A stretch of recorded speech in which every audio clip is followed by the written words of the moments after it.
along. I want to do it now while we're yeah.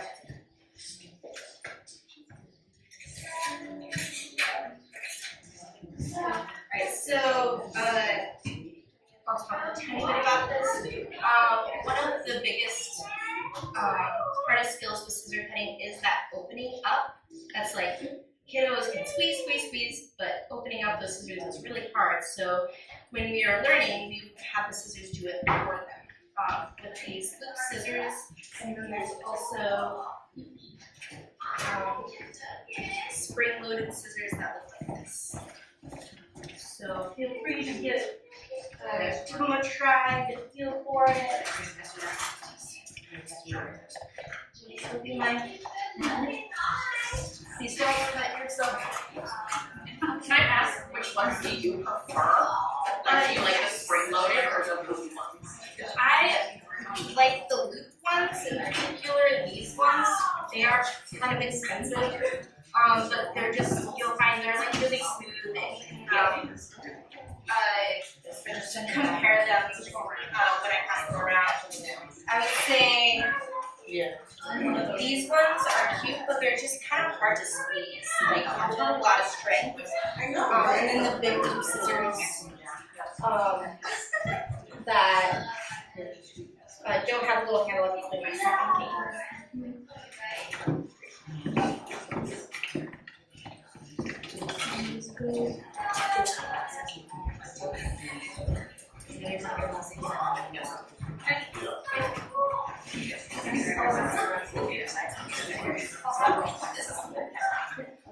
Alrighty. So, why is scissor cutting so great and so tricky? It works on a lot of skills, and it requires a lot of skills. So, we need to be able to open up our web space. Our web space is right there, the thumb. Kiddos, when they are small, will have this part of their hand will go first. One second, sorry, we're excited about the scissors. Very cool. I wanted to like efficient with my there's a lot of spread out, so I was like, let's get those out. Yeah. Go for it. But okay, alright, so now we're going to talk about the skills that we need for scissor cutting. When kiddos are little, they will have this part of their hand to develop first. So you think like big, strong squeeze. They will have maybe, you see a lot of kiddos who like pinch like this, and it takes more development to get that radial or thumb side development. So we need to help them work on that through practicing with like pinching things or tongs or pulling things. So that is like one of the skills that we need to have. Also, hand strength is very important. The squeezing and the opening, so that's where you can do a lot of the prerequisite skills before you even have them touch scissors. Just make that sure that they feel pretty comfortable with opening and closing their hand and manipulating.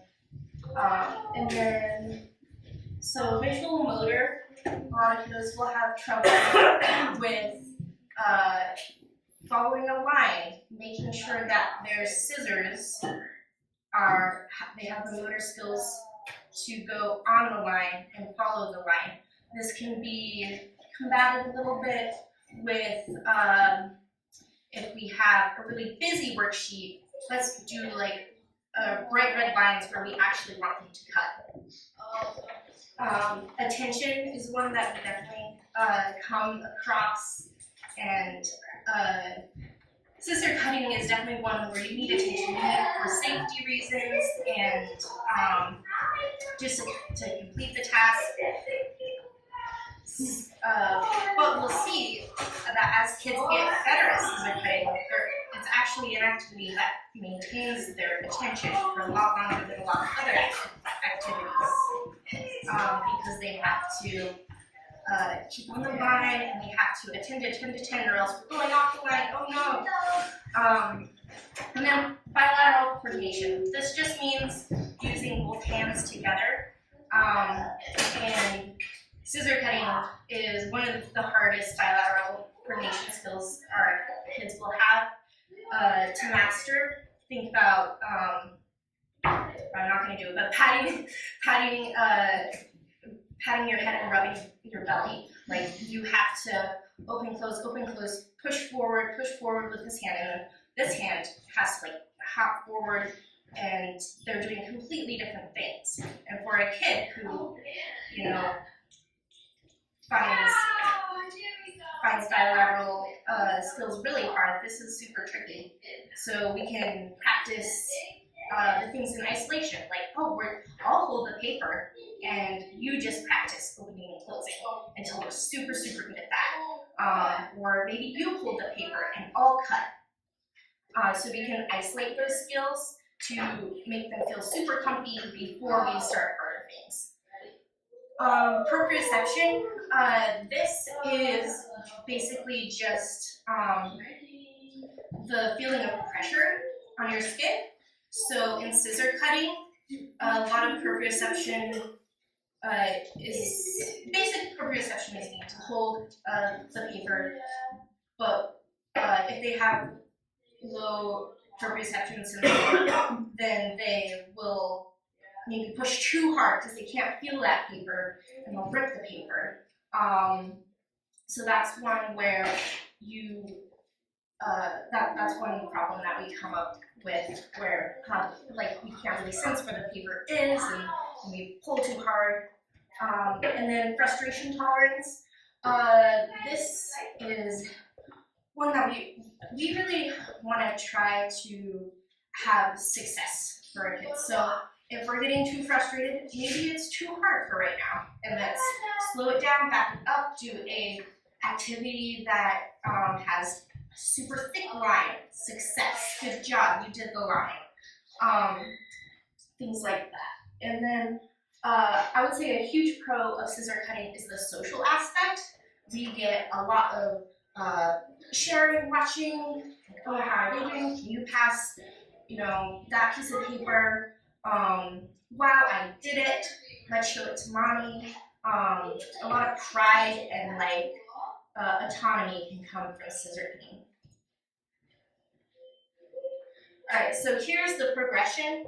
I will give a printout to each classroom, but from 2 to 2.5, they can usually open and close scissors, and you want to practice tearing, because that's hand strength, bilateral coordination, and just getting used to the feeling of paper and the pressure that we need to use. So ages 2.5 to 3, they can make a single snip, and you can try practicing scissor cutting with paper items. You can do we're gonna cut pasta, we're gonna cut string, we're gonna cut Play-Doh, we're gonna cut a ton of different things, and that's just snip, snip, snip. And then around 3, they begin to cut forward on a 6-inch line, or across the 6-inch surface, so cutting across the paper. And they begin to use their helper hand to hold the paper.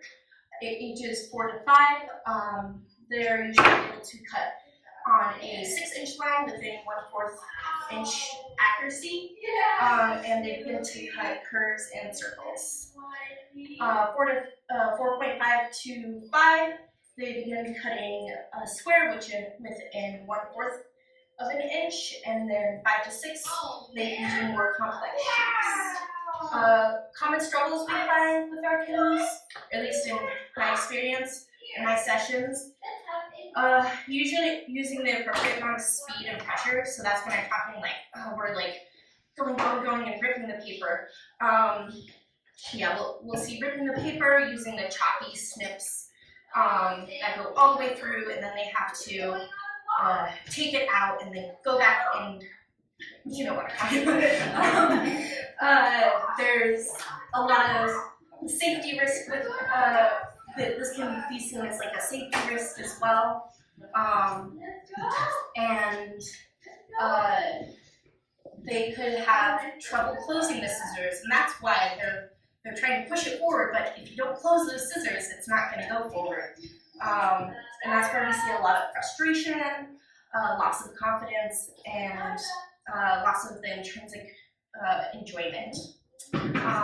And then another thing that we really want to focus on is positioning in neutral. So that just means we have the paper at center, we have our elbows kind of tucked in, we're using a thumbs up rest for our scissors, and holding our paper in a thumbs up rest as well.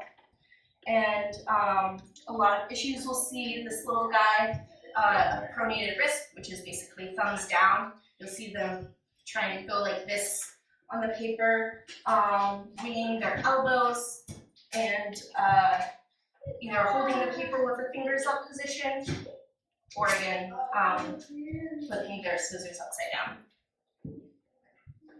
So for this, ripping the paper, make sure that you practice things that give them opportunity to have that pressure feedback.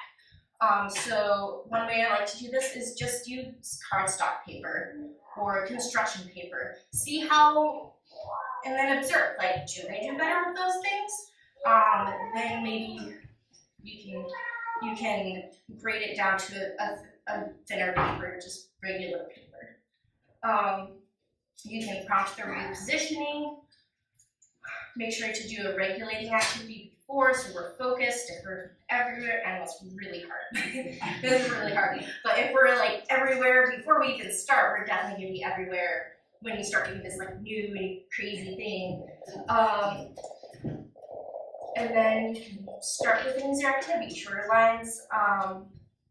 Practice the skills in isolation, and choose an activity that's achievable. And if you want to do hand over hand, you can, but with some kids they don't like it.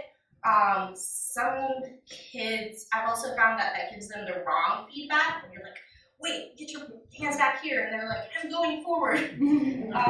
So I would say like demonstration, like ton of demonstration is what I would suggest also, because the more they look at you and look at what you're doing, the more they can transfer it to themselves. Here are just some activity prerequisite activities that you can do. Here are some material ideas for practicing snipping. Can you send that slide out? Yes. Yes. We have straws, slime, Play-Doh, like streamers, ribbon, fabric, and pasta. I know it's small, sorry. So for the elbow out issue, we want to make sure that they have enough core strength and stability. So we can do that through exercise, doing like crawling or I don't know, crab walks or different things like that. Or we can give them just like a little outside input to help their proximal, their core be more stable. So what I usually will just play around with is if I put my hand like to stabilize their knee, and then what happens with their fine motor. If I put my hand to stabilize their waist, what happens with their fine motor? And just try and give them as little input as possible and see if that helps. So here's an example of a kid who has all of his things going out of whack. One trick for the winging to get in a neutral position is you can put a folder right here and say, all right, you need to hold that folder while you cut, so that every time the folder will drop. But after a while, they'll have they'll be able to hold that folder while they're cutting.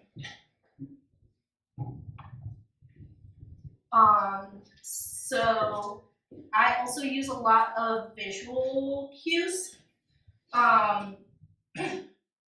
So I put like little things on the paper. Here I have a little cat sticker and a little bird sticker on the thumb, and that was kind of fun because he had like the bird hop on the paper forward. Some people use the googly eyes, or you can drive a little car. And you can use words like, "Hurry, we're driving real smooth, so we're not chopping. We're gonna drive real smooth on the road." Here are the adaptive scissors. Y'all got a chance to try them out, and it just it makes a world of difference when you can take out one of the harder skills and just have them practice and have a lot of success, and then build it back in when they can use regular scissors. All right, so for this, I know that we are kind of don't have a lot of money here, so.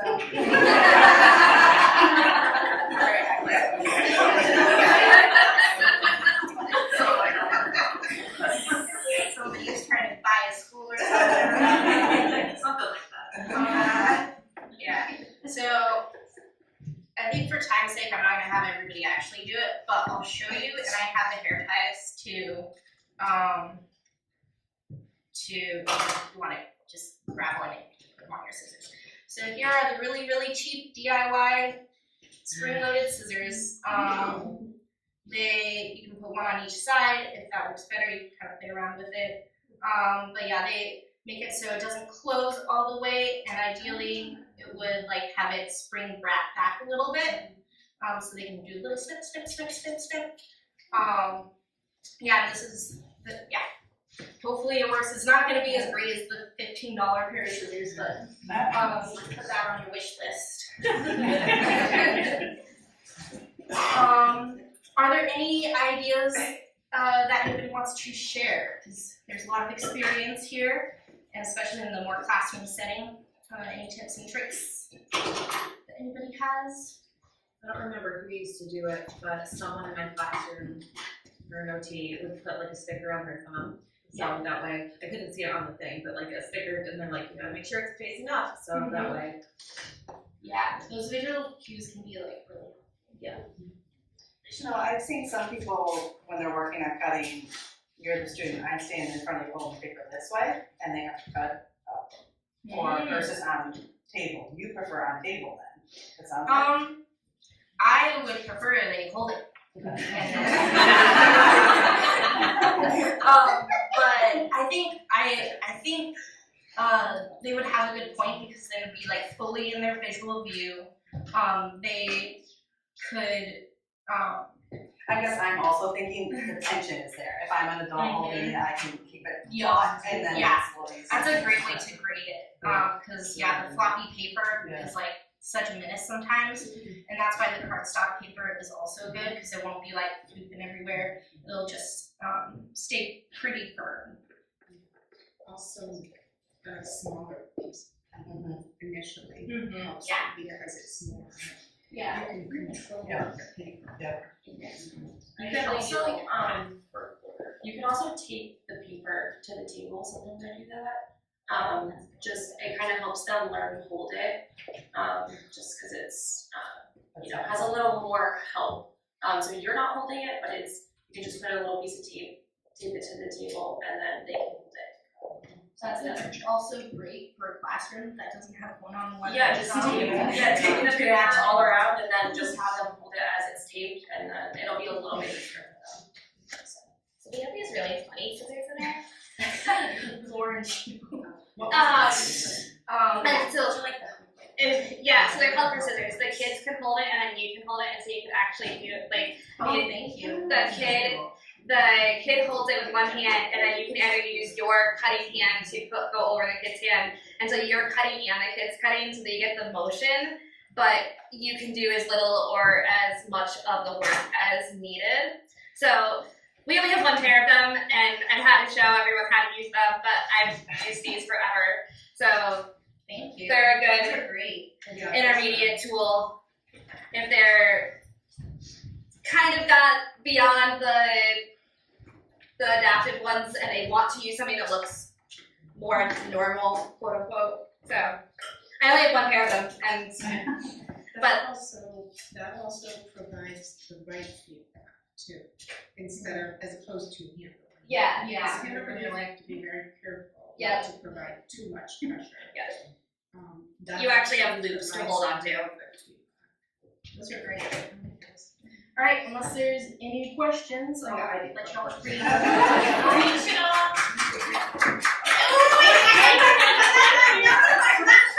I have a question. I'm sitting down. So would you then recommend that just like exposure to scissors more often and just like throughout the day is something that you would recommend? Yeah, exposure to scissors is very important. And how I would ideally do it is do a lot of demonstration exposure and then give them the materials. So we're not, so we don't have like weird habits that are hurting for. Great. And so then I guess if there are concerns about like not wanting to like use scissors because of like safety habits or like not keeping kids safe or like not having enough staff, like I think that's where the behavior department can like really help you guys troubleshoot and like, because we work really closely with OT a lot anyways, like especially with like trial reviews, but just like more globally and naturally within the classroom. I think it's better to like try to like expose and have exposure rather than saying, oh no, they're gonna cut their hair or they're gonna like hurt themselves or something like that. We can like definitely all work together for like small group because like what I'm picking up is that like just like exposure is great. And Yeah. the right exposure, not just like, here are some scissors. Yeah, you can start with the plastic scissors and Play-Doh. Like that's starting. That's very safe. Really it should be. And yeah, that's maybe you can start with if you feel like. I think Logan had a question. Yep. So a lot of skills that I do scissors with require some hand-over-hand functions, which can feel very unnatural. So in terms of the teacher, what is the best way to facilitate hand-over-hand function? Is our body positioned best beside the student, behind them, on the side that they're holding the scissor? Like how can we place it? It depends a little bit on the kid. I would use the loop scissors, so it's just easier in general. I sit behind them, if that's safe, just because it's more of like a natural way that I would use scissors. And then I do hand over hand, and then try to like hand over hand, and then like as soon as they're being a little bit more successful independently, I like take my hand away and then put it back in. So I try to get the least amount of hand over hand as possible, but it's definitely something that the motor skills for some kids it just like needs to happen. But yeah, I would use the loop scissors or those new scissors that Rebecca suggested. Yeah. I have a suggestion for picking up scissors. If you have kids who are using regular ones, if you put them down so that their hand will automatically go in this way, that way you're not just correcting it for them. That way they're naturally picking up the scissors in the correct way. Yeah, I try to orient it, and then later on you can be like, oh no, how did we do it? It's not how I set it up before. So for starting out, it's good for them to. Alright, are you feeling